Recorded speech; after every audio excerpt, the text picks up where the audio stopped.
Here are my top 3 picks for e-bikes you should check out this year. I'm Kurt the CyberGuy, and if you haven't already, you can sign up for my free newsletter over at cyberguy.com. Just hit that little red button.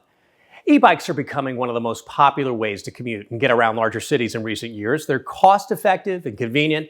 So if you're considering an electric version of a good old-fashioned bike, consider one of these top choices. First up, it's the Knutsson model from HeyBike.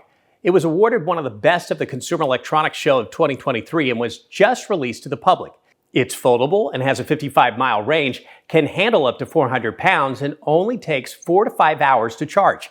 It uses hydraulic disc brakes, meaning braking is easy no matter where you're riding, and the bike itself is energy efficient. The bike starts at just under $1,700.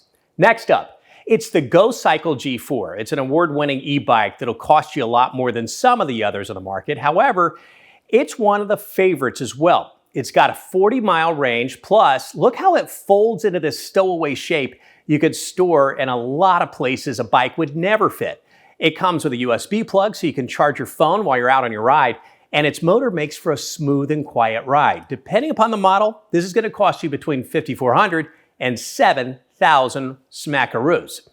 Finally, the Pace 500.2 from Aventon comes in a step-through model, which means you can easily get your leg over the bike to start your ride. It's got a cushy seat, upright frame, and goes up to 47 miles depending upon your speed. This bike will run you a little under $1,400, making it the most affordable and accessible option for anyone looking to get on an e-bike. Have you considered investing in an electric bike to make those rides a lot smoother and longer? Let me know over at cyberguy.com. And for more of my top picks this year, sign up for my free newsletter.